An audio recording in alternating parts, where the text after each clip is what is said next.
வணக்கம் மாணவர்களே, உங்கள் எல்லோரையும் ரோஜா தோட்டம் சேனலுக்கு அன்போடு வரவேற்கிறேன். மாணவர்களே, இன்று நாம் இயல் 7 தரப்பட்டுள்ள திருக்குறள் பாடத்திற்கான மதிப்பீடு வினாக்களுக்கு விடைகளை படிக்கலாமா? இந்த பாடத்துக்கு நாம ஏற்கனவே ஒரு வீடியோ போட்டிருக்கோம். ஆனால் இந்த வருடம் தரப்பட்டிருக்கிற புதிய பதிப்புல சில கேள்விகள் புதுசா தந்திருக்காங்க. அதனால முழுவதுமாக இந்த பாடத்திற்கு புதிய வீடியோவை நாம போடுறோம். வாங்க மதிப்பீடுக்கு போகலாம். முதலில் சரியான விடையை தேர்ந்தெடுத்து எழுதுக. 1. வறுமை வந்த காலத்தில் டேஷ் குறையாமல் வாழ வேண்டும். விடை: வறுமை வந்த காலத்தில் ஊக்கம் குறையாமல் வாழ வேண்டும். 2. ஆண்மையின் கூர்மை டேஷ். விடை: ஆண்மையின் கூர்மை பகைவருக்கு உதவுதல். 3. பெருஞ்செல்வம் என்னும் சொல்லை பிரித்து எழுத கிடைப்பது டேஷ். விடை: பெருஞ்செல்வம் என்னும் சொல்லை பிரித்து எழுத கிடைப்பது பெருமை கூட்டல் செல்வம், பெருஞ்செல்வம். 4. ஊராண்மை என்னும் சொல்லை பிரித்து எழுத கிடைப்பது டேஷ். ஊராண்மை என்னும் சொல்லை பிரித்து எழுத கிடைப்பது ஊர் கூட்டல் ஆண்மை, ஊராண்மை. 5. திரிந்து கூட்டல் அற்று என்பதனை சேர்த்து எழுத கிடைக்கும் சொல் டேஷ். திரிந்து கூட்டல் அற்று என்பதனை சேர்த்தெழுத கிடைக்கும் சொல் திரிந்தற்று. அடுத்தது பொருத்துக. இன்பம் தருவது இதனை பண்புடையவர் நட்போடு பொருத்தலாம். நட்பு என்பது இதனை சிரித்து மகிழ மட்டுமன்று இதனோடு பொருத்தலாம். பெருமையை அழிப்பது இதனை குன்றி மணியளவு தவறோடு பொருத்தலாம்.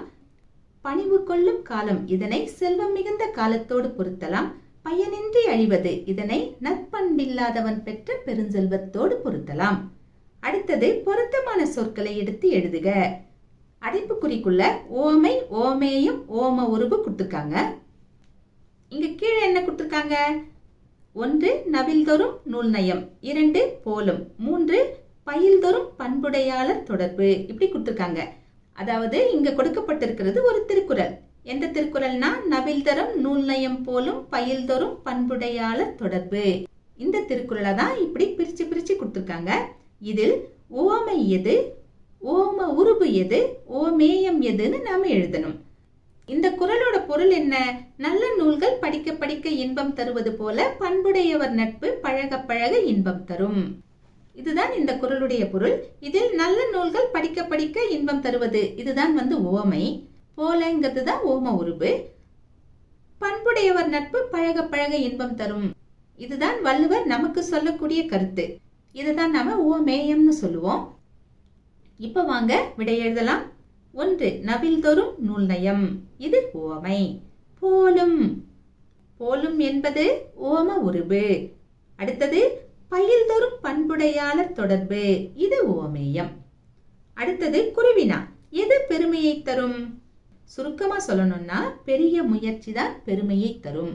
இத வள்ளுவர் சொன்ன மாதிரி நாம எழுதணுமே. எப்படி எழுதலாம்? முதல் குறளுக்கு கொடுக்கப்பட்டிருக்கிற விளக்கத்தை இதற்கான விடையாக எழுதலாம். எப்படி எழுதலாம்? பின்தொடர்ந்து வாங்க. காட்டு முயலை வீழ்த்திய அம்பினை ஏந்துவதை விட யானைக்கு குறிவைத்து தவறிய வேலை ஏந்துவது பெருமை தரும். அதாவது பெரிய முயற்சியே பெருமை தரும். இப்படி முடிச்சுக்கோங்க. அடைப்புக்குறிக்குள்ள பெரிய முயற்சியே பெருமை தரும்னு கொடுத்துருக்காங்க இல்லையா? அந்த அடைப்புக்குறியை எடுத்துருங்க. அதுக்கு முன்னாடி அதாவதுன்னு எழுதிக்கோங்க. சரிங்களா? இன்னொரு தடவை சொல்றேன் பாருங்க. காட்டு முயலை வீழ்த்திய அம்பினை ஏந்துவதை விட யானைக்கு குறிவைத்து தவறிய வேலை ஏந்துவது பெருமை தரும். அதாவது பெரிய முயற்சியே பெருமை தரும். அடுத்தது 2வது கேள்வி. நண்பர்களின் இயல்பை அளந்து காட்டும் அளவுகோல் எது? நண்பர்களின் இயல்பை அளந்து காட்டும் அளவுகோல் எதுன்னா நமக்கு வரக்கூடிய துன்பம் தான். நமக்கு துன்பம் வரும்போது அவங்க எப்படி நடந்துக்கிறாங்களோ அதை பொறுத்து அவர்களை நாம் அளவிட்டு கொள்ளலாம். இதுதான் விடை. இதற்கான விடை எங்க இருக்குன்னா 152வது பக்கத்துல 6வது திருக்குறள் இருக்கு இல்லையா? அதற்கான பொருளை இதற்கான விடையாக எழுதலாம். என்ன தரப்பட்டிருக்கு? நமக்கு வரும் துன்பத்தினாலும் ஒரு நன்மை உண்டு. அத்துன்பமே நமது நண்பர்களின் உண்மையான இயல்பை அளந்து காட்டும் அளவுகோல் ஆகும். இதை எடுத்து எழுதுங்க. அடுத்தது 3வது கேள்வி. இவ்வுலகம் யாரால் இயங்குவதாக திருக்குறள் கூறுகிறது? 153வது பக்கத்துல 9வது திருக்குறள் இருக்கு இல்லையா? அதற்கான பொருளை நாம் இதற்கான விடையாக எடுத்து எழுத வேண்டும். என்ன தரப்பட்டிருக்கு? பண்பு உடைய சான்றோரின் வழியில் நடப்பதால் தான் இவ்வுலகம் இன்னும் இயங்குகிறது. இல்லாவிட்டால் மண்ணுக்குள் புதைந்து அழிந்திருக்கும் என்று திருக்குறள் கூறுகிறது. இப்படி எழுதி முடிங்க. முடிக்கும் போது கேள்விக்கு ஏத்த மாதிரி முடிக்கணும், அவ்வளவுதான், வேற ஒண்ணும் இல்ல. அடுத்தது 4வது கேள்வி. நட்பு எதற்கு உரியது என்று திருவள்ளுவர் குறிப்பிடுகிறார்?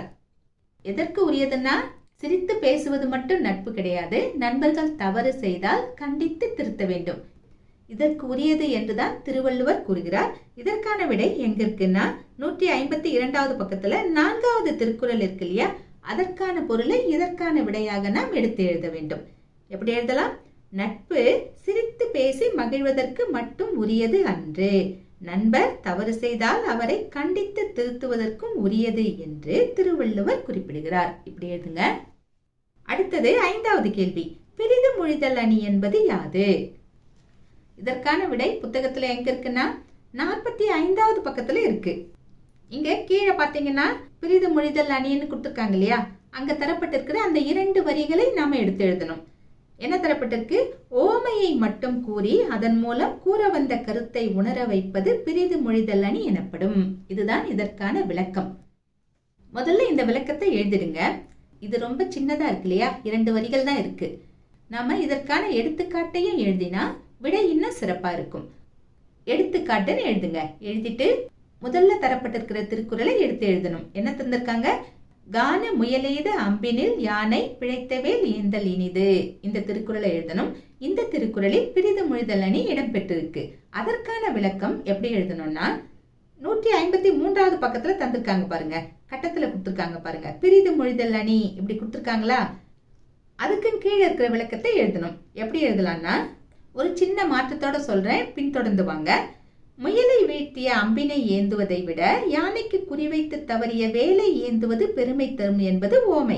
இந்த ஓமை மூலம் பெரிய முயற்சியே பெருமை தரும் என்ற கருத்து உணர்த்தப்படுகிறது.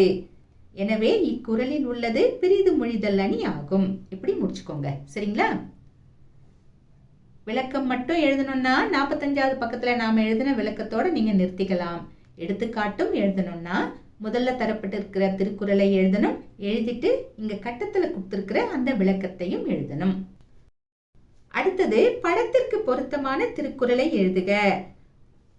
இங்க ஒரு படம் கொடுத்திருக்காங்க. படத்துல ஒருத்தர் இருக்காரு. அவர் கையில ஒரு காட்டு முயல் இருக்கு, ஒரு யானை இருக்கு, யானை பக்கத்துல ஒரு வேல் இருக்கு. இந்த படத்தை பார்க்கும்போது நமக்கு எந்த குறள் நினைவுக்கு வருது? கான முயலெய்த அம்பினில் யானை பிழைத்தவேல் ஏந்தல் இனிது. இந்த குறள் தான் இல்லையா? இந்த குறளை எடுத்து அங்க எழுத வேண்டியதுதான். மாணவர்களே, இன்று நாம் திருக்குறள் பாடத்தில் தரப்பட்ட மதிப்பீடு வினாக்களுக்கான விடைகளை பார்த்தோம். நாம் வேறு பாடத்தோடு மீண்டும் சந்திக்கலாம். டாடா, பாய்.